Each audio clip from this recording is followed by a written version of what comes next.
Assalamualaikum warahmatullahi wabarakatuh. Waalaikumsalam warahmatullahi wabarakatuh.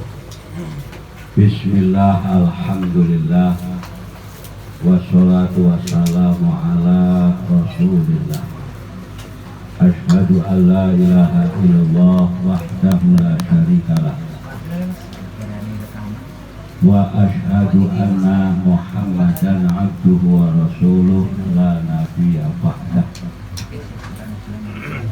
Allahumma sholli wa sallim wa barik ala sayyidina Muhammad wa ala alihi wa sahbihi wa man tabi'ahu wa nasarahu wa wala. Amma ba'du.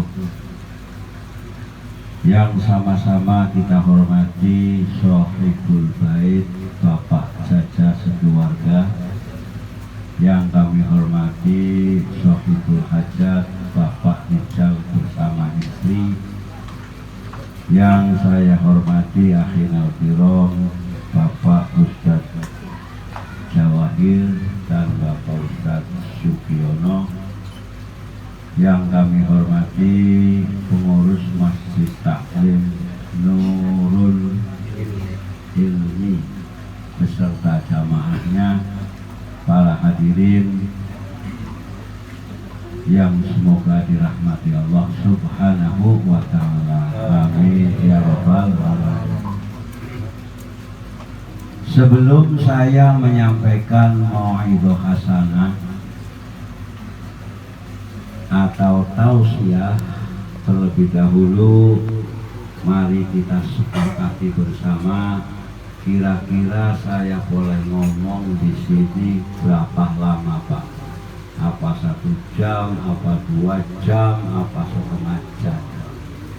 Sebab khawatir kalau kelamaan nanti yang di luar pada ngerendeng. Ngerendengin orang itu menurut Bapak boleh apa enggak? Nggak boleh, dosa Pak ya. Daripada digerendengin, lebih baik disepakati dulu. 1 jam, 2 jam, apa setengah jam Pak? Yang di luar tuh setengah jam Pak, 2 jam.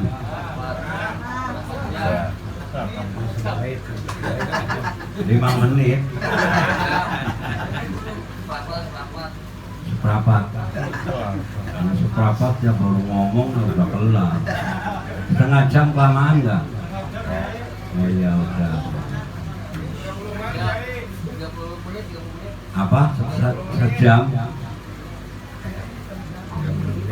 Oh 30 menit itu berapa? Setengah jam. Ya monggo sekarang jam 9 kurang seprapat Pak. Para hadirin yang saya muliakan, pertama mari kita bersama-sama memanjatkan puja dan puji syukur kita kehadirat Allah Subhanahu wa ta'ala yang senantiasa melimpahkan rahmat karunia-Nya, taufik hidayah serta inayahnya, sehingga alhamdulillah pada malam hari ini kita dapat menghadiri undangan Sohibul Hajat Bapak Rijal. Mudah-mudahan hadir kita pada malam hari ini akan menjadi amal ibadah yang diridhoi Allah Subhanahu wa ta'ala. Amin ya rabbal alamin. Yang kedua, saya mengucapkan banyak terima kasih kepada Bapak Rijal yang tentunya telah banyak mengorbankan hartanya, mengorbankan pikirannya, mengorbankan tenaganya, sehingga pada malam hari ini terlaksana mengadakan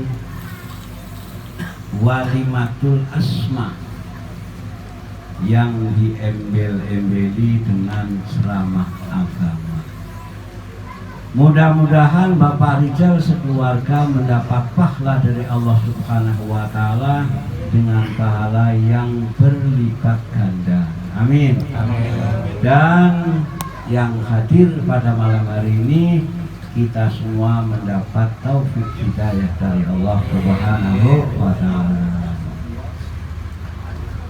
Para hadirin yang saya muliakan, taufik hidayah itu mahal harganya, Pak. Tidak bisa diukur dengan harta kekayaan, saking mahalnya. Taufik hidayah itu tidak mengenal keturunan, Pak. Taufik hidayah tidak mengenal campuran darah. Siapapun orangnya yang telah mendapat hidayah dari Allah Subhanahu wa Ta'ala, pasti orang itu akan menjadi orang yang baik, karena faktor hidayah datangnya dari Allah Subhanahu wa Ta'ala. Allah menjelaskan dalam Al-Quran, wa may yuridillahu ayyahdiyahu yashrah sadrahu lil Islam. Barang siapa yang dikehendaki oleh Allah mendapat hidayah dari Allah Subhanahu wa Ta'ala, yashrah, maka dadanya akan dibuka, hatinya akan dibuka, dadanya akan lapang lil Islam, untuk menerima ajaran agama Islam. Kalau orang tersebut mendapat hidayah dari Allah Subhanahu wa Ta'ala. Dan sebaliknya, orang yang tidak mendapat hidayah dari Allah Subhanahu wa Ta'ala, maka orang itu tidak akan menjadi orang baik karena hatinya ditutup, dadanya sempit, yang sehingga tidak bisa lagi menerima ajaran agama Islam. Jadi kalau mendapat nasihat dari para alim ulama, masuk kuping kanan, keluar kuping kiri, karena faktornya tidak mendapat hidayah dari Allah Subhanahu wa Ta'ala.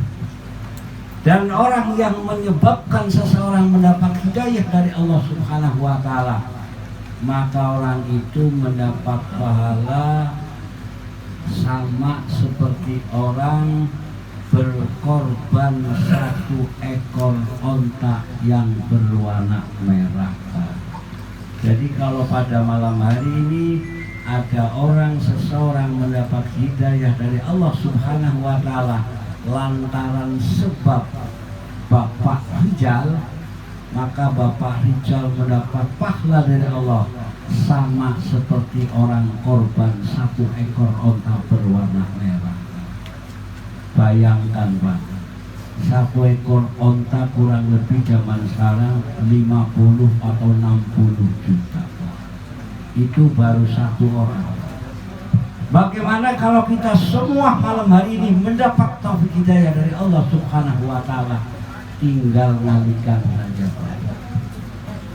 Kalau 40 berarti 40 ekor kali 60 juta, Pak. Hitung susah, Pak, ya? Iya, kata orang Jawa, saking banyak. Mudah-mudahan bapak-bapak yang hadir pada malam hari ini mendapat taufik hidayah dari Allah Subhanahu wa Ta'ala. Amin ya rabbal alamin. Para hadirin sekalian yang saya muliakan, saat sekarang kita masih di bulan Syawal, betul, Pak? Betul. Iya, di bulan Syawal ini ada dua yang dianjurkan oleh baginda Nabi kita Muhammad Sallallahu Alaihi Wasallam. Yang pertama, di bulan Syawal ini diperintahkan oleh Rasulullah untuk banyak-banyak silaturahmi, berkunjung ke rumah saudara, tetangga, teman dan lain sebagainya, untuk saling maaf memaafkan. Rasulullah SAW bersabda, man ahabba ayyub sato fi rizqihi wa ayyun sa'alahu fi asarihi fal yasil rahimahu atau kama qala Rasulullah sallallahu alaihi wasallam. Man ahabba, barang siapa yang ingin dilapangkan rezekinya, dimudahkan rezekinya, dibarokahkan rezekinya, wa ayyun sa'alahu fi asarihi, dan dipanjangkan umurnya, kata Rasulullah, fal yasin, sambungkan rohimahu, sambungkan tali silatul rahmi. Hadis ini memberikan penjelasan, barang siapa yang kepengin panjang umurnya, murah rezekinya, maka rajin-rajinlah bersilaturahmi. Karena kita semua tahu bahwa kesalahan kita itu ada dua, kesalahan kita kepada Allah dan salah kita kepada sesama manusia. Salah kita kepada Allah sebanyak apapun, bagi Allah mudah untuk memaafkannya. Rasulullah bersabda, la alimtumul khotoya hatta balagati sama. Andai kata ada seseorang punya salah, punya dosa sampai memenuhi langit dan bumi, sumanadimtum, lalu kemudian orang tersebut menyesali, janji kepada Allah tidak akan mengulangi lagi dosa sebanyak itu, akan diampuni oleh Allah Subhanahu wa ta'ala. Akan tetapi dosa kita kepada sesama manusia, sekalipun hanya satu, Allah tidak akan memaafkan selama orang tersebut tidak saling memaafkan. Menurut Bapak, kira-kira kita ini banyak dosanya apa enggak ada dosanya, Pak? Banyak, Pak, ya? Iya, monggo kita silaturahmi, saling memaafkan dengan harapan dosa kita kepada Allah diampuni, dosa kita sesama manusia juga diampuni. Maka kita kembali minal ha'idin wal fa'idin, kembali seperti semula anak baru lahir dari ibunya, dan kita tergolong orang-orang yang beruntung. Ini yang pertama, di bulan Syawal. Kemudian yang kedua, di bulan Syawal diperintahkan oleh Rasulullah untuk meningkatkan iman dan amal soleh kita. Karena Syawal itu maknanya meningkat. Dalam hadis, laisal aid liman labisal jadid, innamal aid liman ta'atuhu tasid. Yang namanya orang lebaran itu bukan orang yang pakaiannya baru, bukan, Bang. Innamal aid, sesungguhnya orang lebaran adalah orang yang ta'atuhu tasid, taatnya kepada Allah, imannya kepada Allah, amal solehnya semakin bertambah, semakin bertambah. Oleh karenanya monggo di bulan Syawal kita tingkatkan iman dan amal soleh kita. Hadirin sekalian yang saya muliakan, iman amal soleh itu satu kesatuan yang tidak boleh dipisah-pisahkan, Pak. Dalam sebuah hadis dijelaskan, innallaha la yaqbalu, sesungguhnya Allah tidak akan menerima iman seseorang walaupun orang tersebut mengaku iman kepada Allah Subhanahu wa ta'ala, akan tetapi imannya tidak diisi dengan amal soleh, maka iman kita kepada Allah tidak akan diterima oleh Allah Subhanahu wa ta'ala. Kemudian sebaliknya, orang yang beramal soleh kemudian tidak didasari, tidak diisi dengan iman kepada Allah Subhanahu wa ta'ala, maka amal solehnya juga tidak akan diterima oleh Allah Subhanahu wa ta'ala. Biar diterima, kita diperintah beriman dan beramal. Sesungguhnya orang yang beriman dan beramal soleh pasti Pak, hidupnya akan bahagia dan hidupnya tidak akan merugi baik dunia maupun nanti di akhirat. Ayatnya kita semua hafal Pak. Innal insana lafi khusrin illal ladzina amanu wa amilus sholihat. Sesungguhnya manusia kata Allah sungguh dalam kerugian, siapapun orangnya pasti mengalami kerugian. Illal ladzina amanu, kecuali mereka yang beriman kepada Allah, wa amilus sholihat, dan mereka beramal soleh. Yang beruntung tidak rugi adalah mereka yang hidup beriman dan beramal soleh. Monggo mumpung masih di bulan Syawal, barangkali ada yang lupa, kita datang silaturahmi untuk saling maaf-maafan. Kemudian jangan lupa tingkatkan iman kita, amal soleh kita, taklim kita tingkatkan agar lebih baik daripada tahun yang sudah. Yang pertama Pak. Kemudian yang kedua Pak, malam hari ini Pak Rizal mengadakan syukuran, mengadakan walimahan Pak. Mengadakan walimah menurut Islam itu merupakan bagian dari syariat agama yang dianjurkan, diperintahkan. Kalau mau menikahkan anaknya, adakan walimah Pak, namanya walimatul kursi. Kalau mau nyunatin anaknya, adakan walimatul khitan.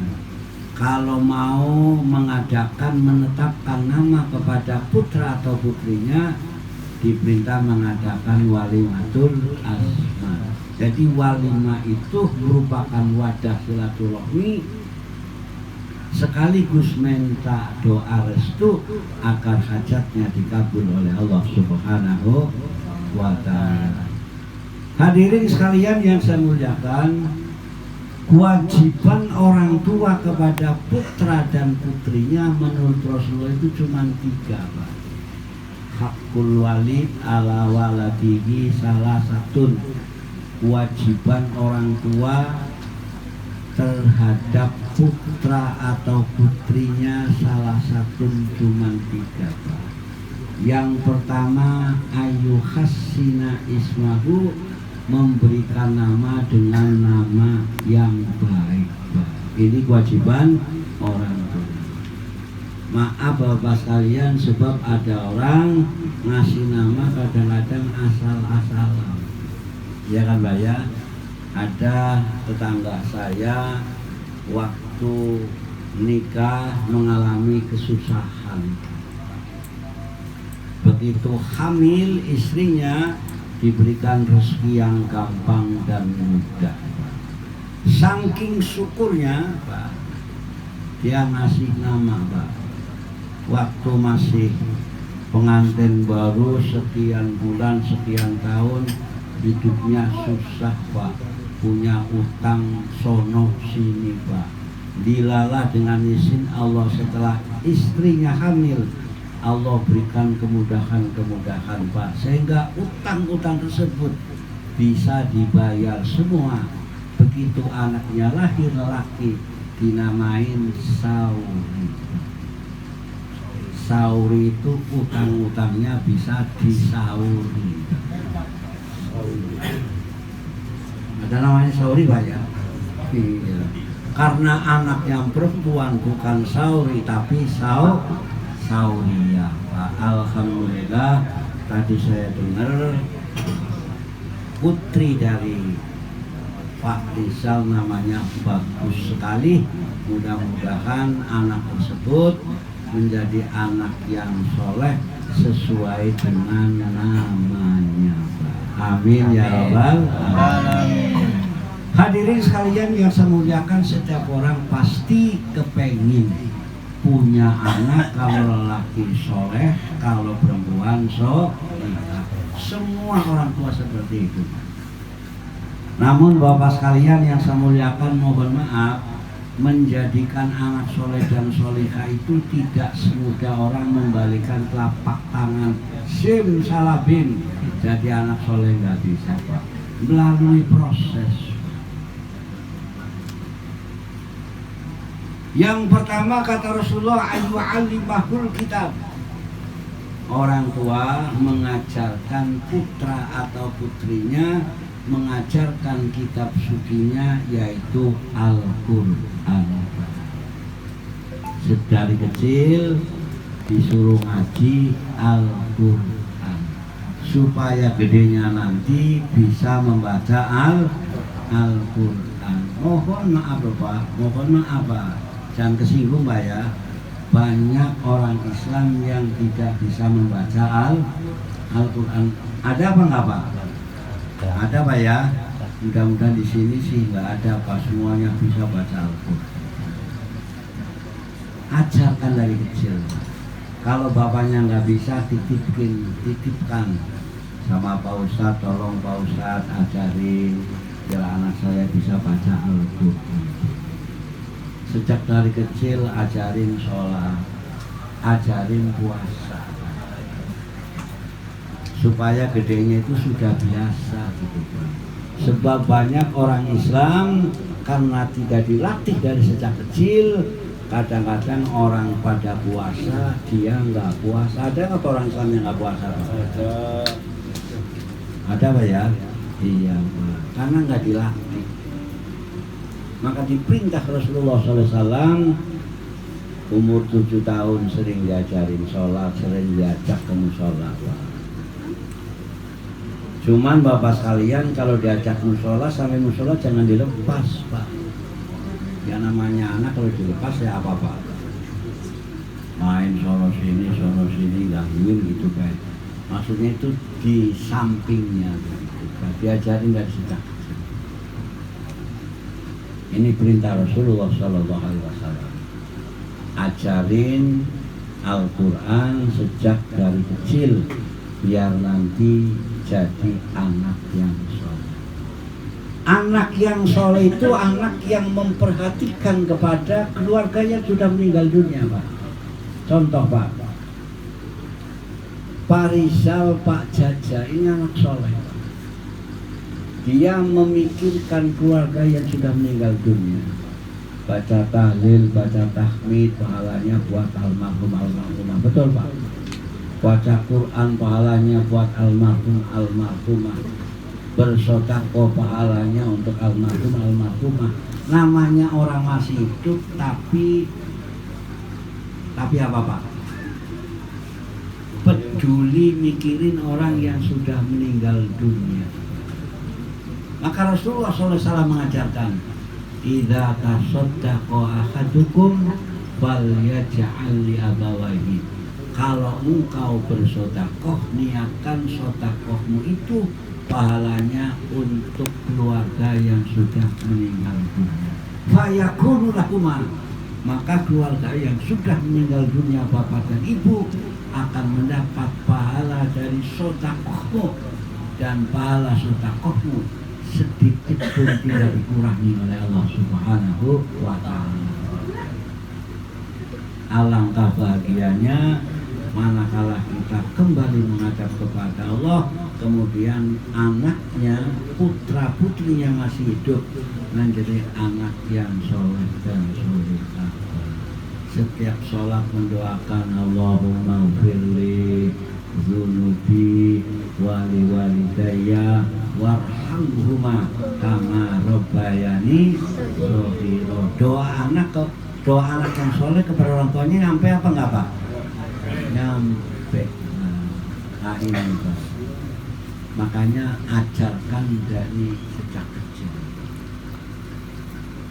Kemudian yang kedua, agar putra putri kita menjadi anak yang soleh, orang tua harus sungguh-sungguh minta kepada Allah Subhanahu wa taala, berdoa.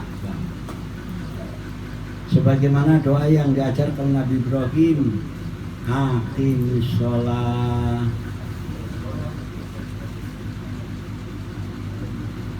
Apa itu Pak yang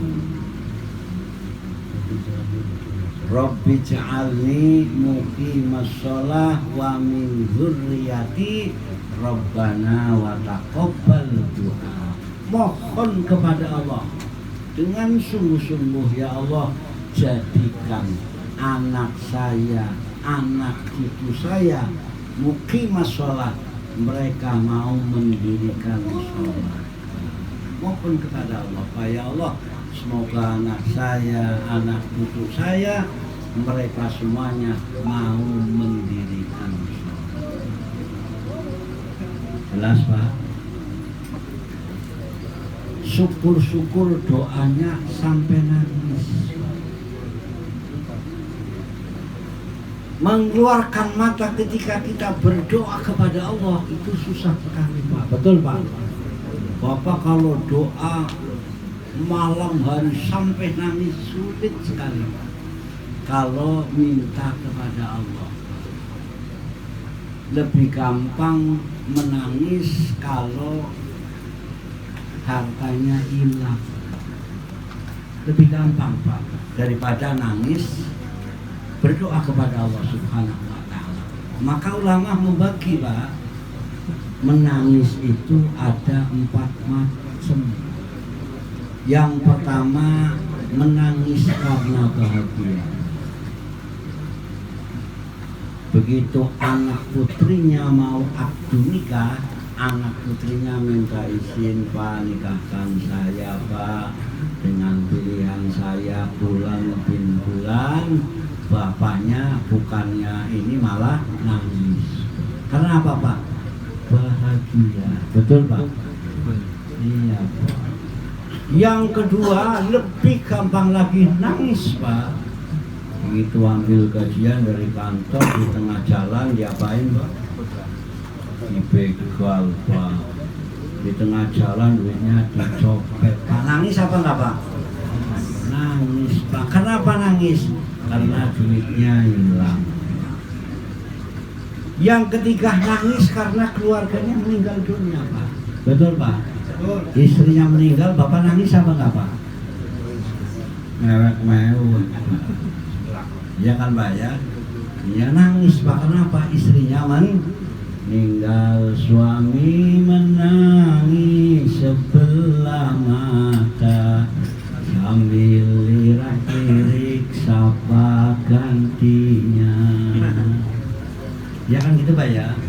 Waktu istri meninggal dunia nangis Pak. Tapi setelah 2 bulan, 3 bulan, 4 bulan nangis terus apa enggak Pak? Iya Pak. Iya kan Pak ya. Makanya ada istri yang meninggal dunia nangis sambil loncat-loncatan, mayatnya dilangkain begitu Pak. Ustadznya kebingungan nanya, kenapa Bapak melakukan itu? Jawabnya apa Pak? Saya melaksanakan pesan istri saya, Bapak kalau nikah langkain dulu mayat saya. Jadi nangis itu yang pertama karena terharu. Yang kedua nangis karena musibah. Yang nomor 3 nangis karena apa Pak?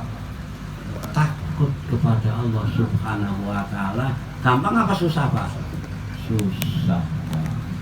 Saya kalau berdoa takut ucap matanya juga masih nggak keluar matanya Pak. Begitu duitnya hilang, nangis apa nggak Pak? Nangis. Oleh karenanya Bapak sekalian yang saya muliakan, kalau kita kepingin anaknya menjadi anak yang soleh dan solihah, jangan putus-putus mohon kepada Allah Subhanahu wa taala. Kalau bisa sampai nangis berdoa, Rabbi ja'alni muqimas shalah wa min dzurriyyati Rabbana wa taqabbal du'a. Itu doanya Nabi Ibrahim. Nabi Ibrahim belum punya anak sudah berdoa seperti itu. Kita kadang-kadang anaknya sudah gemerlap lupa seperti itu. Salam keempat. Makanya Bapak sekalian tadi saya katakan, menjadikan anak soleh itu tidak semudah membalikan telapak tangan. Harus melalui proses yang luar biasa, Pak. Ajarin dari kecil orang tuanya doa kepada Allah Subhanahu wa Ta'ala, sebab kata Nabi, doa orang tua kepada anaknya sama seperti doanya Nabi kepada umatnya, pasti diijabah, dikabul oleh Allah Subhanahu wa Ta'ala. Apalagi doa ibu. Makanya sekesel apapun seorang ibu, seorang ayah, jangan suka nyumpahin sama anaknya, dijabah, dikabul. Karena saking kesel, karena apa ya, mampus udah ditabrak apa Pak? Mobil Pak. Nanti kalau kebenaran ketabrak, nyesel apa enggak Pak? Nyesel Pak. Jadi kalau anaknya nakal, ya yang bagus-bagus Pak. Ya Allah, anak saya kok nakal, mudah-mudahan nanti gedenya jadi presiden gitu Pak ya. Sebab doa orang tua seperti doanya Nabi kepada umat. Habis sholat jangan lupa, ya Allah, semoga anak saya dijadikan anak yang soleh, taat berbakti kepada Engkau ya Allah, taat kepada Rasulnya, dan taat kepada kedua orang tuanya, dan semoga anak saya nanti besar berguna manfaat bagi nusa bangsa, negara dan agamanya. Amin ya Rabbal alamin. Malam tahajud Pak. Kemudian selanjutnya kalau bisa Pak, weton, ngerti nggak Pak weton?